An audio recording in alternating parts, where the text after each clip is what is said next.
दोस्तों, आज की हमारी कहानी राजस्थान के बाड़मेर के रहने वाले एक शख्स की है जिनका नाम हरफूल है। हरफूल पेशे से एक बस ड्राइवर है। तो चलिए अब ये कहानी हरफूल के पॉइंट ऑफ व्यू से सुनते हैं। हमारे इस चैनल पर आए हैं तो चैनल को अभी सब्सक्राइब कर लीजिए। दोस्तों, मेरा नाम हरफूल है और मैं राजस्थान का रहने वाला हूँ। साथ ही मैं राजस्थान के परिवहन विभाग में बस ड्राइवर की नौकरी करता हूँ, यानी कि मैं एक सरकारी बस ड्राइवर हूँ। आज जो डरावनी कहानी मैं आप लोगों को सुनाने जा रहा हूं वो मेरे जीवन में इसी बस ड्राइविंग की नौकरी के दौरान घटी एक बहुत ही भयंकर और डरावनी घटना के बारे में है। दरअसल आप लोगों ने वैसे तो राजस्थान के बहुत से मंदिरों के बारे में कई कहानियां सुनी होंगी, लेकिन आज जिस मंदिर के बारे में मैं आप लोगों के सामने ये कहानी लेकर आया हूं वो मंदिर राजस्थान के सबसे बड़े मंदिरों में से एक है। बड़े मंदिरों में से एक होने के साथ साथ ही वो राजस्थान का सबसे भूतिया मंदिर भी माना जाता है, क्योंकि लोगों का ऐसा कहना है कि उस मंदिर के आसपास हमेशा ही डरावनी आत्माओं का बसेरा रहता है। अब मैं आप लोगों से ऐसा क्यों कह रहा हूं ये आपको कहानी में आगे चलकर पता चलेगा, लेकिन हमेशा की तरह ही कहानी को शुरू से शुरू करते हैं। दरअसल मेरे साथ जब वो डरावनी घटना हुई उस वक्त तक मुझे राजस्थान के परिवहन विभाग में नौकरी करते हुए लगभग 20 साल का समय गुजर चुका था।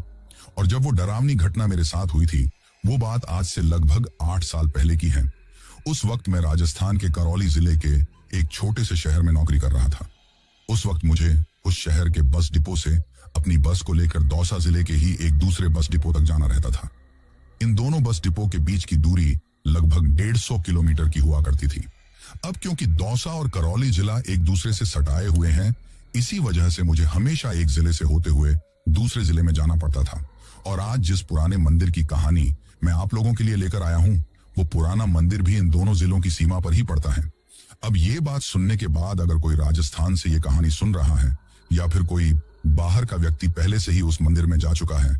तो वो समझ गया होगा कि मैं किस मंदिर के बारे में बात कर रहा हूँ। दरअसल उस वक्त हुआ कुछ यूं था कि उन दिनों मेरी नाइट शिफ्ट में ड्यूटी लगी हुई थी और मैं हमेशा ही अपनी बस को शाम के 7 बजे के वक्त लेकर निकलता था। उस वक्त मुझे अपनी बस को छोटे छोटे शहरों के साथ साथ छोटे छोटे कस्बों और गांवों से होते हुए भी गुजारना पड़ता था, क्योंकि मैं जिस बस को चलाता था वो एक ग्रामीण बस थी।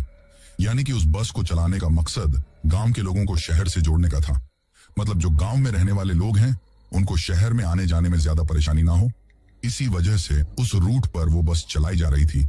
अब उस बस में पिछले काफी लंबे समय से मेरे साथ एक ही कंडक्टर काम कर रहा था, यानी कि वो भी मेरी तरह ही एक सरकारी कर्मचारी था जो अपनी ड्यूटी कर रहा था। लेकिन एक दिन अचानक से ही उस कंडक्टर का ट्रांसफर हो जाता है, और जब उसका ट्रांसफर होता है तो मुझे भी काफी ज्यादा बुरा लगता है, क्योंकि इतने लंबे समय से हम दोनों एक साथ काम कर रहे थे और अब इस तरह से अचानक से उसका चले जाना मुझे थोड़ा सही नहीं लगा।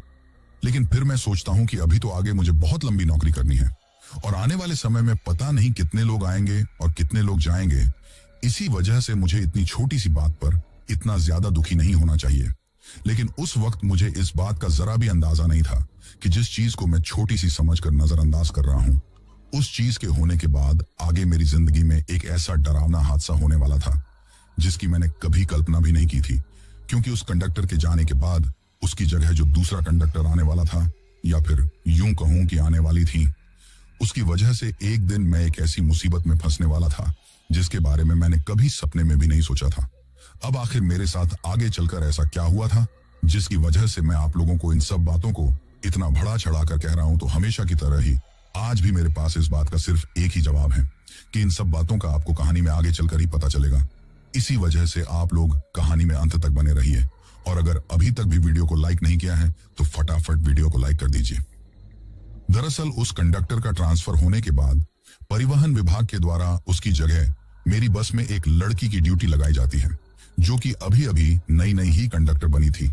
जैसे ही उस लड़की की ड्यूटी मेरे साथ मेरी बस में लगाई जाती है तो धीरे धीरे मेरी उससे बातचीत होना शुरू हो जाती है, और काम के साथ साथ ही मैं थोड़ा बहुत उसके घर के बारे में भी उससे बातें कर लेता हूँ। घर के बारे में बातें करने पर मुझे पता चलता है कि वो जोधपुर की रहने वाली है। साथ ही उसकी अभी तक शादी भी नहीं हुई थी, क्योंकि उसका मानना था कि वो इस कंडक्टर की नौकरी से भी ऊपर की नौकरी की तैयारी करना चाहती है। इसी वजह से उसने अभी तक शादी नहीं की थी।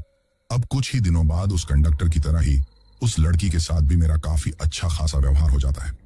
लेकिन उस वक्त उन गांवों से गुजरते हुए हम जिस रास्ते से एक शहर से दूसरे शहर की तरफ जाते थे उसी रास्ते पर थोड़ी ही दूर एक बड़ा सा मंदिर पड़ता था, जो कि राजस्थान के साथ साथ ही दूसरी जगह पर भी काफी ज्यादा फेमस है। और उस मंदिर का नाम मेहंदीपुर बालाजी है, यानी कि उस मंदिर को मेहंदीपुर बालाजी के नाम से जाना जाता है। अब ये नाम सुनते ही हो सकता है आप में से बहुत से लोगों को उस मंदिर के बारे में पता हो, लेकिन आज मैं इस कहानी में एक ऐसी डरावनी कहानी आप लोगों के लिए लेकर आया हूं कि उसको सुनने के बाद अगर आप लोग मेहंदीपुर बालाजी जाने का विचार कर रहे हैं या फिर कोई आगे भविष्य में जाने वाला है, तो वो उस मंदिर में जाने से पहले 100 बार सोचेगा। क्योंकि आज की इस कहानी में मैं आप लोगों को एक ऐसी डरावनी घटना के बारे में बताने जा रहा हूं, जिस घटना को सुनने के बाद आप लोगों को सच में इस बात पर विश्वास होगा कि किसी मंदिर में भी एक ऐसी डरावनी चीज हो सकती है जिसके बारे में हम कभी सोच भी नहीं सकते। दरअसल एक दिन सुबह सुबह मुझे पता चलता है कि मेरे साथ जिस लड़की की ड्यूटी लगाई गई थी, यानी कि जो कंडक्टर थी, उसने आज छुट्टी ली थी। अब मुझे इस बात की बिल्कुल भी जानकारी नहीं थी कि उसने ये छुट्टी क्यों ली है, क्योंकि उसने पहले दिन मुझे इसके बारे में कुछ बताया भी नहीं था। अब एक दिन तो मैं उस लड़की की जगह अपनी बस में किसी दूसरे कंडक्टर की ड्यूटी लगवाता हूँ, लेकिन दूसरे दिन वो लड़की अपनी ड्यूटी पर वापस आ जाती है। अब कहानी में आगे बढ़ने से पहले ही मैं उस लड़की का आपको नाम बता देता हूँ, ताकि कहानी को बताने में मुझे भी थोड़ी आसानी हो और आप लोगों को सुनने में भी थोड़ा अच्छा लगेगा। दरअसल उस लड़की का नाम मेनका था। अब जैसे ही मेनका दूसरे दिन ड्यूटी पर आती है, तो शाम को 7 बजे के वक्त बस डिपो से अपनी बस को लेकर निकलते ही मैं उससे ये बात पूछ ही लेता हूँ कि अरे मेनका, क्या बात है, तुमने कल छुट्टी क्यों ली थी?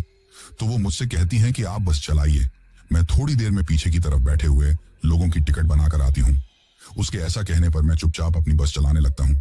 लेकिन कुछ ही देर में वो पीछे की तरफ बैठे हुए सभी लोगों की टिकट बनाकर वापस आकर मेरे पास केबिन में बैठ जाती हैं। और केबिन में आकर बैठने के बाद वो मुझे बताती हैं कि कल मैं मेहंदीपुर बालाजी गई थी और वहां पर मैंने अपने पूरे परिवार के साथ मेरे आने वाले भविष्य के लिए बालाजी से प्रार्थना की थी। लेकिन इसके साथ ही मुझे ये भी पता था कि जैसे ही मैं आपको ये बताऊंगी कि मैं मेहंदीपुर बालाजी जाकर आई हूं, तो आप पक्का मुझे ये बात कहोगे कि तुम अकेली ही वहां पर जाकर आ गई,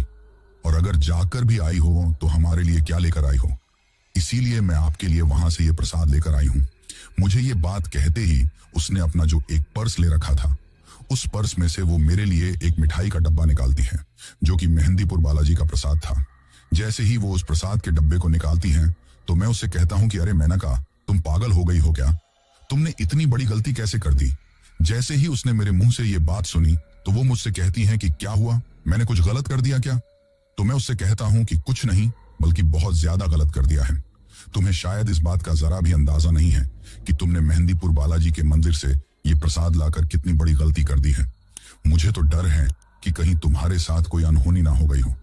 जैसे ही मैंने उससे ये बात कही, तो उसके चेहरे पर काफी ज्यादा चिंता के भाव आने लगे और वो मुझसे पूछने लगी कि मुझे तो ऐसी किसी भी चीज की कोई जानकारी नहीं थी, लेकिन आप मुझे बताइए कि आखिर मैंने ऐसा क्या गलत कर दिया है। तभी मैं उससे कहता हूं कि शायद तुमने किसी से ये बात सुनी नहीं है, या फिर तुम्हें इस बात का पता नहीं है कि मेहंदीपुर बालाजी के मंदिर से ना ही तो कभी प्रसाद अपने साथ घर पर लेकर आना चाहिए और ना ही वहां का प्रसाद खाना चाहिए। मंदिर में प्रसाद चढ़ाने के बाद उस प्रसाद को वहीं पर फेंक कर आ जाना चाहिए, क्योंकि ऐसा मानना है कि उस मंदिर में जो भी भूत प्रेत निकाले जाते हैं या फिर किसी इंसान के अंदर कोई प्रेत आत्मा होती है और उसके घर वाले उस चीज से परेशान होकर उसको उस मंदिर में लेकर जाते हैं, तो मंदिर में प्रवेश करने से पहले ही वो प्रेत आत्मा अपने आप ही उसके शरीर से बाहर निकलकर उस मंदिर के अगल बगल में जो जगह है, यानी कि जो रास्ते में पेड़ पौधे हैं या फिर जो भी चीज है, वहां पर अपना बसेरा बना लेती हैं। और अगर वहां से कोई मंदिर का प्रसाद लेकर वापस जाता है, जो कि एक मीठी चीज होती है, तो मीठी चीज के पीछे वो डरावनी प्रेत आत्माएं पड़ जाती हैं। और अगर तुम ये प्रसाद उस मंदिर से लेकर आई हो, तो मुझे डर है कि जरूर तुम्हारे पीछे भी कोई ना कोई डरावना साया इस प्रसाद की वजह से आ गया होगा, क्योंकि ये जो भूत प्रेत, चुड़ैल डायन या फिर इस तरह की कोई भी नकारात्मक चीज होती है, ये मिठाई के लिए और मीठे से संबंधित किसी भी चीज के लिए किसी भी इंसान के पीछे पड़ सकती है। मेरे मुंह से ये बात सुनकर मेनका हंसने लगती है। वो मुझसे कहती हैं कि आप भी कैसी बातें कर रहे हो, भला इस जमाने में भी ऐसा कुछ होता है? तो मैं उससे कहता हूं कि अरे सच में होता है, शायद तुमने आज तक इन चीजों को महसूस नहीं किया है, इसी वजह से तुम ऐसा कह रही हो। लेकिन मेरे साथ इन 20 सालों की नौकरी में रात के वक्त बस चलाते हुए कई बार ऐसे डरावने हादसे हो चुके हैं, जिनके ऊपर शुरू में मुझको विश्वास ही नहीं होता था, लेकिन फिर धीरे धीरे मुझे ये चीज समझ में आने लगी। पर आज अगर तुम इस प्रसाद को अपने साथ लेकर आई हो, तो मेरा तो तुमसे यही कहना है कि तुम इस प्रसाद को यहीं चलती बस से ही साइड में फेंक दो, मेरे ऐसा कहने पर एक पल के लिए तो उसके चेहरे पर काफी निराशा के भाव आ जाते हैं, लेकिन फिर मेरे बार बार कहने पर मेनका चलती बस की खिड़की से ही केबिन में बैठी बैठी ही उस मिठाई के डब्बे को बाहर सड़क के साइड में फेंक देती है, जिसे वो उस मंदिर से प्रसाद के रूप में लेकर आई थी। लेकिन जिस जगह पर उसने चलती बस से उस मिठाई के डब्बे को फेंका था, वो जगह दिखने में काफी ज्यादा सुनसान थी। यानी कि उस रास्ते के दोनों तरफ सिर्फ खाली पड़ा मैदान था और सड़क के साइड में लंबी लंबी झाड़ियां उगी हुई थी, जो कि रात के वक्त उस अंधेरे में दिखने में काफी ज्यादा डरावनी दिखाई दे रही थी। अब उस वक्त मेनका के द्वारा उस मिठाई के डब्बे को चलती बस से फेंकते ही मुझे लगा कि शायद अगर इस मिठाई के डब्बे की वजह से उस मंदिर से कोई डरावनी चीज इसके पीछे पड़ी भी होगी, तो शायद वो उस डब्बे को फेंकते ही हमसे दूर हो गई होगी। लेकिन उस वक्त शायद मेरा ऐसा सोचना मेरी बहुत बड़ी भूल थी, क्योंकि आगे चलकर जो कुछ भी हम लोगों के साथ होने वाला था, उसका अभी हम लोगों को बिल्कुल भी अंदाजा नहीं था। अब उस मिठाई के डब्बे को बाहर की तरफ फेंकने के बाद थोड़ी ही दूर आगे बस चलाने के बाद मैं इस चीज को नोटिस करता हूं कि मेनका के हाव भाव कुछ बदल रहे हैं। यानी कि जो लड़की इतनी ज्यादा हंसमुख दिखाई देती थी, अब वो बिल्कुल गुमसुम मेरे बगल में ही बस के केबिन में बैठी हुई है। लेकिन धीरे धीरे जैसे जैसे रास्ते पर आगे अंधेरा गहराता जा रहा था और वो रास्ता सुनसान होता जा रहा था, वैसे वैसे ही मुझे ऐसा महसूस होता है कि वहां पर बैठे बैठे मेनका अजीब तरीके से धीरे धीरे घुर्रा रही है। लेकिन शुरू में तो मैं इस चीज को नजरअंदाज करता हूं, पर जैसे जैसे वो चीज थोड़ी ज्यादा ही होती जाती है, तो फिर मैं उससे पूछता हूं कि अरे मेनका, क्या हुआ, तुम इस तरीके से क्यों कर रही हो? लेकिन वो मेरी किसी भी बात का जवाब नहीं देती है। लेकिन इससे पहले कि मैं उससे इस बात पर थोड़ा ज्यादा जोर देकर कुछ पूछ पाता, उससे पहले ही मुझे दिखाई देता है कि उस सुनसान रास्ते पर सामने की तरफ सड़क पर एक बड़े से पेड़ के नीचे एक औरत खड़ी हुई है, जिसने की पूरी तरीके से लाल रंग की राजस्थानी पोशाक पहन रखी है और उसने एक लंबा सा घूंघट भी निकाल रखा था। लेकिन ये मेरे लिए कोई नई बात नहीं थी, क्योंकि जितनी भी सवारियां मेरे बस में चढ़ती थी, उनमें से लगभग सभी औरतें घूंघट ही निकाल कर रखती थी, क्योंकि राजस्थान में घूंघट का काफी ज्यादा प्रचलन है। अब मेरी बस को अपनी तरफ आता हुआ देखकर वो औरत दूर से ही रात के अंधेरे में अपने हाथ से मुझे बस को रोकने का इशारा करने लगती है। उस वक्त मैं भी ये सोचता हूं कि बेचारी रात के वक्त ऐसी सुनसान जगह पर खड़ी हुई है, तो क्यों ना बस को एक सेकंड के लिए रोककर इसको बस में बिठा ही लेते हैं। अब यही चीज सोचकर मैं उसको अपने साथ बस में बिठा लेता हूं। लेकिन जैसे ही मैं उसको अपने साथ बस में बिठाता हूं, वैसे ही मेरे बगल में बैठी हुई मेनका के चेहरे पर एक अजीब सी मुस्कान आ जाती है और वो उस औरत की तरफ अजीब तरीके से देखने लगती है। बस में चढ़ने के बाद वो औरत भी पीछे की तरफ सीट पर जाकर बैठने के बजाय वहीं मेरी केबिन के पास में ही खड़ी हुई थी। अब वो औरत तो मेनका की तरफ देख रही थी और मेनका उसकी तरफ देख रही थी, लेकिन उस वक्त उस औरत ने घूंघट निकाल रखा था, जिसकी वजह से मुझे उसका चेहरा दिखाई नहीं देता है। लेकिन मेनका अब एक तक उसकी तरफ ही देख रही थी और उसकी तरफ देखते वक्त उसके होठों पर एक अजीब सी मुस्कान थी। लेकिन एक पल के लिए बस चलाते वक्त जैसे ही मैं पीछे की तरफ मुड़कर उस औरत की तरफ देखता हूं, तो मुझे एक चीज दिखाई देती है।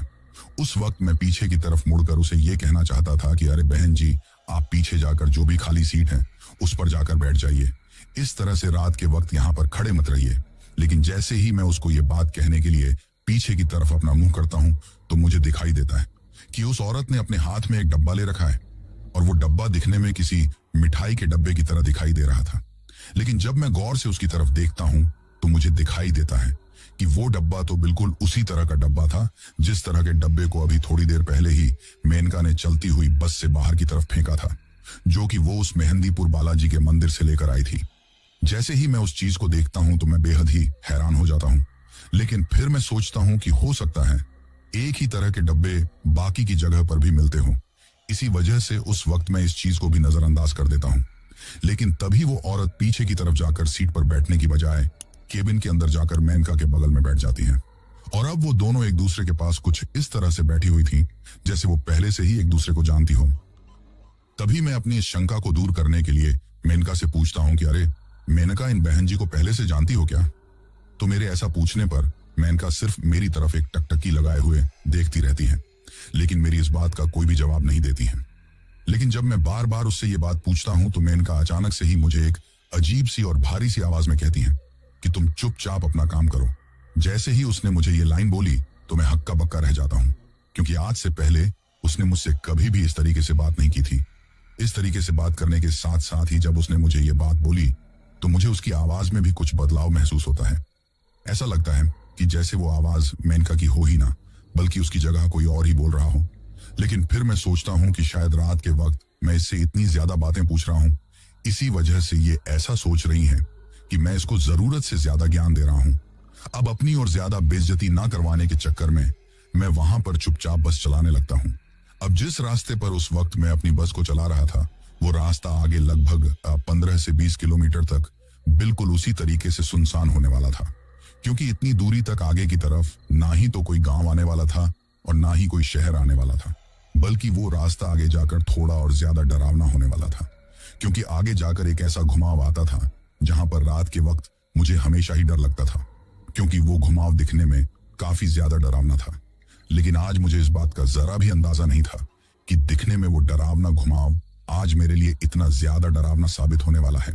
कि जिसकी मैंने कभी सपने में भी कल्पना नहीं की थी। आगे जैसे ही वो घुमाव आता है तो मेनका एक टकटकी लगाए हुए मेरी तरफ देखते हुए मुझसे कहती हैं कि आगे इस घुमाव में बस रोक दो। तो मैं उससे पूछता हूं कि क्यों, क्या हुआ, किसी सवारी को उतारना है क्या? और कोई सवारी ऐसे घुमाव में और इस डरावनी जगह पर क्यों उतरेगी? तो वो मुझसे कहती हैं कि जितना तुमसे कह रही हूं उतना करो और चुपचाप बस को यहीं पर रोक दो। तो मैं उससे कहता हूं कि शायद तुम इस बात को भूल गई हो कि मैं तुम्हारा सीनियर हूं और एक सीनियर से किस तरीके से बात की जाती है, इसकी तुम्हें तमीज नहीं है। क्योंकि उस वक्त तक मुझे थोड़ा बहुत गुस्सा आ गया था,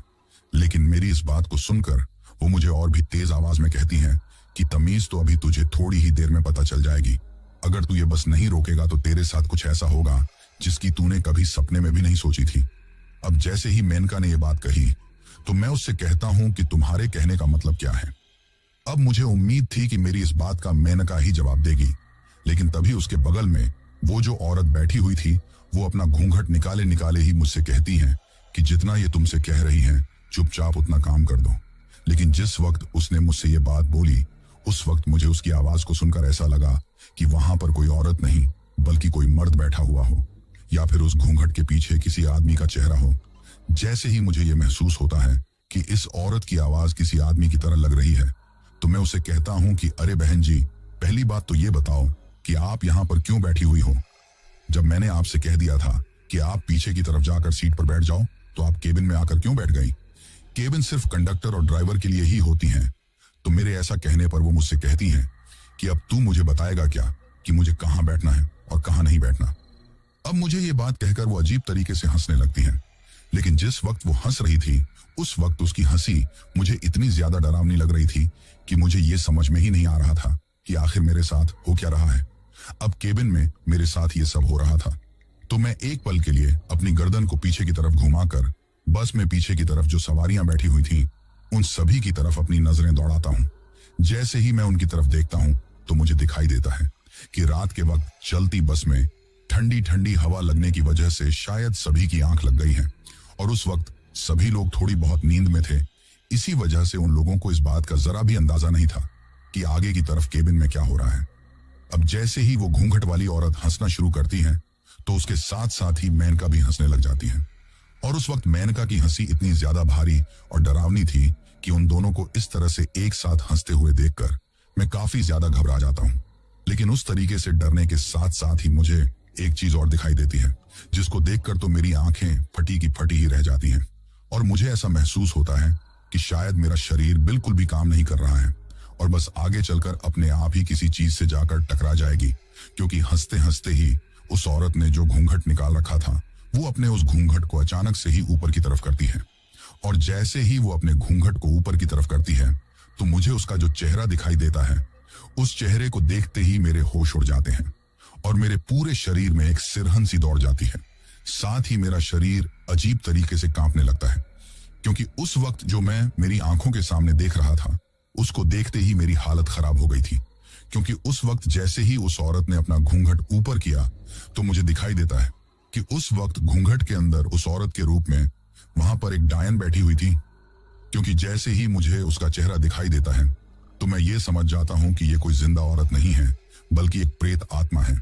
जिसने रात के वक्त एक औरत का रूप लेकर मुझे और इस पूरी बस को अपने जाल में फंसा लिया है। पर अब मुझे मेरे साथ साथ ही बस में पीछे की तरफ बैठे हुए सभी लोगों की काफी ज्यादा चिंता होने लगती है।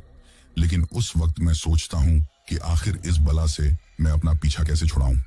क्योंकि जैसे ही मैं उसके चेहरे की तरफ देखता हूं तो मुझे दिखाई देता है कि उसका चेहरा पूरी तरीके से किसी बूढ़ी औरत की तरह काफी ज्यादा सड़ा हुआ सा दिखाई दे रहा है। साथ ही उसके चेहरे पर काफी ज्यादा झुर्रियां पड़ी हुई हैं, लेकिन उस वक्त उसका चेहरा पूरी तरीके से सफेद सफेद सा दिखाई दे रहा था। उसके उस सफेद चेहरे पर उस डायन ने कुछ इस तरह के छोटे छोटे निशान बना रखे थे कि उन निशानों से अजीब तरीके से कुछ लाल लाल खून के जैसा निकल रहा था। साथ ही उसकी जो आंखें थीं वो दिखने में काफी ज्यादा डरावनी थी, क्योंकि अंदर की तरफ से तो उसकी आंखें पूरी तरीके से सफेद थीं, लेकिन उसकी आंखों के चारों तरफ काला काला धब्बा बना हुआ था, जो कि उसके उस सफेद चेहरे को और भी ज्यादा डरावना बना रहा था। लेकिन इन सब चीजों से भी ज्यादा कोई चीज जो उसके चेहरे को डरावना बना रही थी तो वो उसका जबड़ा था, यानी कि उसके दांत थे। क्योंकि उस वक्त जैसे ही वो मेरी तरफ देखकर हंसने लगती है तो मुझे उसके दांत दिखाई देते हैं, और जैसे ही मुझे उसके दांत दिखाई देते हैं तो मुझे उसके दांतों में किसी जानवर की तरह नुकीले दांत दिखाई देते हैं, जो कि काफी ज्यादा डरावने दिखाई दे रहे थे। ये सब चीज देखने के साथ साथ ही मुझे ये भी दिखाई देता है कि अब उस औरत का हुलिया पूरी तरीके से बदल रहा है, यानी कि चेहरे के साथ साथ ही उसके हाथ पैर और पूरा शरीर भी अब अपना असली रूप दिखाने लगा था। अब उसके हाथों पर काफी लंबे लंबे नाखून दिखाई दे रहे थे।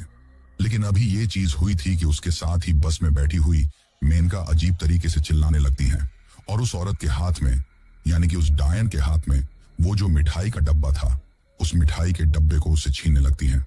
अब उन दोनों के बीच में उस मिठाई के डब्बे को लेकर लड़ाई हो रही थी। वो जो डरावनी डायन थी वो अजीब तरीके से घुर्राते हुए उस मिठाई के डब्बे को अपनी तरफ खींच रही थी, और जो मेनका थी वो अजीब तरीके से चिल्लाते हुए और अलग अलग तरह की हरकतें करते हुए उस औरत से उस मिठाई के डब्बे को अपनी तरफ खींच रही थी। अब जैसे जैसे ये चीज ज्यादा होने लगी और उन दोनों की आवाज काफी ज्यादा आने लगी तो बस में पीछे की तरफ जो सवारियां बैठी हुई थी शायद उनकी आंखें खुल जाती हैं, यानी कि वो लोग नींद से जाग जाते हैं। और जैसे ही वो बस के केबिन में ये चीज होते हुए देखते हैं तो उस बस में कुछ 2-4 बुजुर्ग और बड़े लोग भी बैठे हुए थे। जब उनको ये चीज दिखाई देते हैं तो बस में काफी ज्यादा अफरा तफरी और हो हल्ला मच जाता है। ये चीज होते हुए देखकर मैं भी काफी ज्यादा डर जाता हूँ, और जैसे ही मुझे महसूस होता है कि आगे चलकर ये चीज और भी ज्यादा डरावनी और खतरनाक हो सकती है तो मैं तुरंत ही बस के ब्रेक लगा देता हूँ। लेकिन जैसे ही मैं बस के ब्रेक लगाता हूँ तो वो जो साड़ी वाली डरावनी डायन थी वो मेनका के ऊपर हमला कर देती है, और उसके जो लंबे लंबे नाखून थे वो उन नाखूनों से मेनका के पूरे चेहरे को बुरी तरीके से नोच लेती हैं। लेकिन तभी मैं अपनी साइड वाली खिड़की का जो फाटक था उसको खोलकर नीचे सड़क पर कूद जाता हूँ, और मेरे साथ साथ ही बस की सवारियां भी जल्दी जल्दी बस से नीचे उतरने लगती हैं। अब सभी लोग बस से नीचे उतरकर बस में जो कुछ भी हो रहा था उसको देख रहे थे। लेकिन तभी वो साड़ी वाली औरत अपने हाथ में खून से सनी हुई एक बालों की छोटी लेकर बस से नीचे उतरती है, और अजीब तरीके से किसी जानवर की तरह चलते हुए वो जो जंगल नुमा इलाका था उस जंगल नुमा इलाके में पता नहीं अंधेरे में कहां गायब हो जाती हैं। लेकिन अब भी बस के अंदर से अजीब तरीके से गुर्राने की आवाजें आ रही थी, जो कि शायद मेनका की ही थी। लेकिन फिर कुछ 2-4 बुजुर्ग लोगों के साथ मैं थोड़ी हिम्मत करते हुए बस के अंदर की तरफ जाता हूं, और जैसे ही मैं बस के अंदर की तरफ जाता हूं तो बस के अंदर का नजारा देखकर मेरी रूह कांप जाती है, क्योंकि मुझे दिखाई देता है कि बस के केबिन में पूरी तरीके से चारों तरफ खून के छींटे ही छींटे पड़े हुए हैं। साथ ही जो मेनका थी वो सीट से नीचे गिरी हुई है, लेकिन उस वक्त उसका चेहरा और उसका सिर पूरी तरीके से खून से सना हुआ था, और उसके सिर के बाल उसके सिर से गायब थे, यानी कि उस वक्त शायद वो जो डरावनी डायन अपने हाथ में बालों की जो छोटी लेकर गई थी वो मेनका की ही थी। अब ये चीज होते हुए देखकर मैं काफी ज्यादा डर जाता हूँ। लेकिन तभी मेरे साथ में जो आदमी था वो अपने हाथ की बाजू से एक लाल रंग के धागे को खोलता है, और उस धागे को खोलकर थोड़ी हिम्मत करते हुए मेरे आगे जाकर केबिन में घुसता है, और उस धागे को पकड़कर मेनका के हाथ पर बांध देता है। जैसे ही वो उस धागे को मेनका के हाथ पर बांधता है तो मेनका वहीं पर बेहोश होकर गिर जाती है, और उसके बाद हम लोग उसको आगे वाले शहर में जो अस्पताल था उस अस्पताल में लेकर जाते हैं। वहां पर उसके चेहरे पर और उसके शरीर के बाकी के हिस्सों पर जो भी जख्म थे उनका इलाज करवाते हैं। फिर मैं उसके घर वालों को उसकी इस हालात के बारे में बताता हूँ। साथ ही मेरा जो परिवहन विभाग था उसमें भी जो हमारे से ऊपर के अधिकारी थे उन लोगों को भी मैं इस घटना के बारे में जानकारी देता हूँ। लेकिन जानकारी के बाद मेनका के जो घर वाले थे वो वहां अस्पताल में पहुंच जाते हैं, क्योंकि उसके घर वाले भी उसके साथ साथ यहीं पर रहते थे। लेकिन उसके घर वालों को मैंने फोन पर सारी घटना के बारे में जानकारी दे दी थी कि मेनका के साथ इस तरह यह घटना हुई है। मेरे मुंह से ये सारी बातें सुनने के बाद शायद उसके घर वालों को अंदाजा हो गया था कि उसके साथ क्या हुआ है। इसी वजह से वो अपने साथ अस्पताल में ही एक बाबा को लेकर आए थे। लेकिन वो बाबा दिखने में बिल्कुल भी किसी तांत्रिक बाबा की तरह नहीं लग रहा था, बल्कि वो तो बहुत ही साधारण सा आदमी दिखाई दे रहा था। लेकिन उसके घर वालों का कहना था कि ये बहुत ही सिद्धियां प्राप्त किया हुआ बाबा है। इसी वजह से जैसे ही वो अस्पताल में आकर मेनका के हाथ को पकड़कर देखता है तो वो हम लोगों से कहता है कि इस लड़की के ऊपर तो एक नहीं बल्कि दो दो प्रेत आत्माओं का साया है, जिनमें से एक तो बहुत ही भयंकर और डरावनी डायन है और दूसरा एक जिन्न है। और उन दोनों के बीच में उस मंदिर के प्रसाद की वजह से काफी ज्यादा भयंकर लड़ाई छिड़ी हुई है, क्योंकि वो दोनों आत्माएं ही मेहंदीपुर बालाजी से भटकती हुई उन सुनसान रास्तों पर आज भी घूम रही हैं। लेकिन जिस दिन ये लड़की उस मंदिर से वो प्रसाद लेकर आई थी, उस दिन वो जिन्न इसके पीछे होकर आ गया था, क्योंकि उस दिन जब ये मंदिर में गई थी तो अपने सिर के बालों को खुला करके गई थी। साथ ही इसने थोड़ा बहुत इत्र भी लगा रखा था, और इन सब चीजों के साथ ही इसने अपने हाथ में जो प्रसाद का डब्बा ले रखा था वो उस जिन्न को अपनी तरफ आकर्षित करने के लिए काफी था। लेकिन जिस वक्त इसने चलती हुई बस से उस मिठाई के डब्बे को फेंका तो वो मिठाई का डब्बा उस सुनसान रास्ते पर सड़क के किनारे एक बड़े से पेड़ के नीचे जाकर गिरा था, और उस बड़े से पेड़ के ऊपर पहले से ही एक डरावनी डायन का साया था। अब जैसे ही वो मिठाई का डब्बा अचानक से उस पेड़ के नीचे जाकर गिरा तो वो डायन इस लड़की के ऊपर आकर्षित होकर वहां पर रूप बदलकर उस औरत के रूप में उस बस में आ जाती है। और उस वक्त उसने वही मिठाई का डब्बा अपने हाथ में ले रखा था जो कि आप लोगों ने चलती बस से नीचे फेंक दिया था। लेकिन अब मेनका के घर वालों को मेनका की नौकरी जाने का डर था, क्योंकि अब मेनका के शरीर में इस तरह की अजीब अजीब तरह की घटनाएं हो रही थी, जिसके होने की वजह से शायद उसको मानसिक रूप से बीमार बताकर उसको नौकरी से हटाया जा सकता था। इसी वजह से वो लोग उस बाबा के आगे काफी ज्यादा हाथ जोड़ने लगते हैं और उसे कहते हैं कि आप किसी भी तरीके से हमारी बच्ची को ठीक कर दो, क्योंकि इसकी नौकरी के पैसों के पीछे ही पूरा घर परिवार चल रहा है। तभी वो बाबा उसके घर वालों से कहते हैं कि आप इसको मेहंदीपुर बालाजी के मंदिर में ही लेकर चले जाओ, क्योंकि जो चीज इसके ऊपर हावी हो रखी है वो चीज वहीं पर जाने से ठीक हो सकती है। उसके बाद अस्पताल का इलाज खत्म होने के बाद उसके घर वाले बिल्कुल वैसा ही करते हैं और मेनका को मेहंदीपुर बालाजी के मंदिर में ही लेकर जाते हैं। वहां लेकर जाने के बाद वो बिल्कुल ठीक हो गई थी, लेकिन उस रात मेरे साथ वो जो डरावना हादसा हुआ था उसको मैं आज तक भी नहीं भूल पाया हूं। साथ ही मैं आप लोगों भी से भी ये कहना चाहता हूं कि जो कोई भी मेहंदीपुर बालाजी जाता है या फिर वहां पर जाने की सोच रहा है तो भूल कर भी वहां से वापस आते वक्त कोई भी मीठा या प्रसाद लेकर ना आए, और ना ही अपने घर से जाते वक्त वहां पर कोई मीठे से बनी हुई चीज लेकर जाए, और वापस आते वक्त उस प्रसाद को मंदिर में ही कहीं पर फेंकने के बाद पीछे मुड़कर उस प्रसाद की तरफ नहीं देखना चाहिए। अब बहुत से लोग आप में से ये बात सोच रहे होंगे कि अगर सभी लोग मंदिर में ही प्रसाद को फेंकने लगेंगे तो वहां पर तो काफी ज्यादा गंदगी हो जाएगी। तो मैं आप लोगों को बता दूं कि वहां पर पहले से ही ऐसी व्यवस्था की गई है जहां पर एक जगह पर सारे प्रसाद को डाला जाता है। तो दोस्तों, ये थी हमारी आज की कहानी। कहानी आपको कैसी लगी है आप मुझे कमेंट बॉक्स में कमेंट करके जरूर